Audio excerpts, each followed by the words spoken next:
Every time she opened her mouth, chaos followed, and the villagers were left in tears. Nomsa was not tall or powerful. She did not carry a spear like the hunters, nor did she grind herbs like the healers. She owned no cattle, and no family of great name stood behind her. Yet when her footsteps echoed through the markets, people shifted. Her shadow stretched longer than it should, because her power was not in her hands or in her wealth, but in her tongue.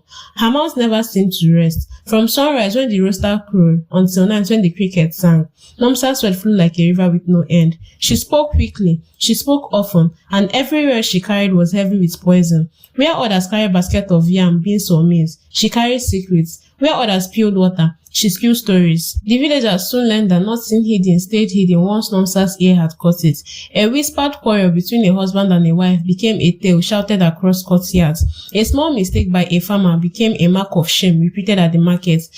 At first, the people thought her stories were harmless. Some even laughed when she spoke, enjoying the thrill of secrets revealed. But laughter turned to unease, and unease turned to fear.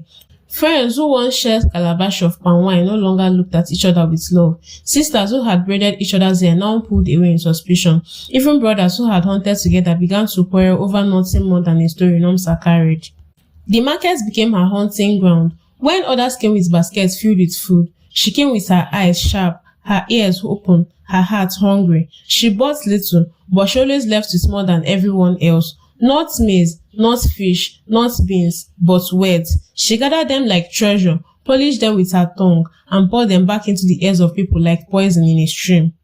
By nightfall, fires flickered in every homestead, and Nomsa's whisper spread faster than the flames. She spoke of women hiding wealth, of men cheating in trade, of children born in secret shame. Her words traveled like sparks in dry grass, and the village could not resist listening. Some listened with disgust, others with delight, but all were touched by her restless tongue. Still, she was not content. The more she spoke, the more she craved, and her pride grew. One day, her footstep carried her too close to the chief's homestead. The kraal on the hill was a place of honor, where voices were meant to be strong, not broken.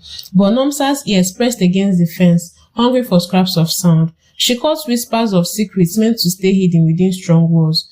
That evening, her tongue itched, her lips burned, and she could not hold back. She poured the story into the village, that the chief's family carried shame, that quarrel lived in the homestead of honor, that perhaps the ancestors had turned their backs on the very one meant to lead them.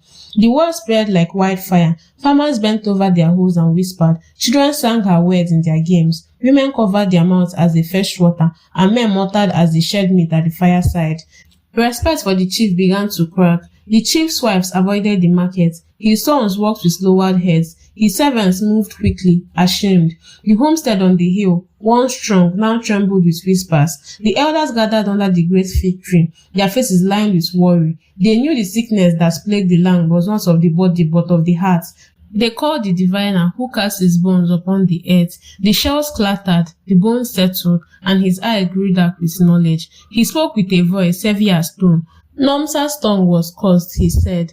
Long ago, one of her ancestors had wronged the spirits, and the punishment was that a daughter would be born, whose tongue carried fire. Her words would be strong, spreading faster than the wind.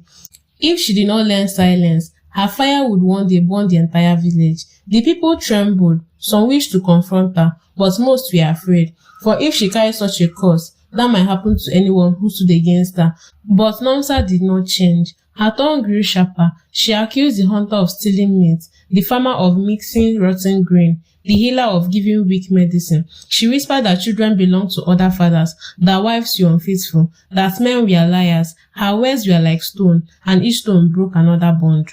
The village collapsed slowly. Yet, Nomsa walked proudly, blind by the storm she had called. But the ancestors were watching. Then, one evening, during a great gathering, the chief stood before his people, calling for unity, pleading for peace. His voice carried the strength of generations, but the people listened with doubtful hearts. Nomsa stood among them, her eyes glittering, her tongue itched, her lips burned. At last, she shouted, claiming the chief was unfit to lead, that his family carried shame, that the ancestors had turned their back on him. The crowd gasped. Some believed, others doubted, but all were shaking. The ground of respect cracked beneath their feet, and then the sky darkened. Clouds gathered like angry spirits, the wind howled, lightning tore across the heavens, thunder shook the land, and the earth itself seemed to cry out. The villagers fell to their knees in fear. Nomsa stood frozen, her basket empty, her tongue dry, her heart pounding. The voice of the ancestors roared in the wind. They declared that her time was over, that the village could not heal while her tongue still ruled. She tried to speak, but no sound came. She tried to run, but her legs were heavy as stone. The wind wrapped around her, lifting dust and tearing branches. The people watched in terror as the storm swallowed Nomsa whole. When the dust cleared, she was gone. Silence fell across the land. The storm ended as quickly as it began. The sky grew clear, the air calm, but the people remained on their knees, tears falling into dust. They cried, not only for fear, but for all they had lost. The friendship broken, the families torn apart, and the peace stolen. From that day, they spoke carefully. They remembered that words could heal or destroy, bless or curse, build or break. Her name was never forgotten. She became a shadow, a warning, a memory carved into the heart of the people. And though her body was gone, her story lived on, teaching every tongue that the smallest word can carry the power of fire.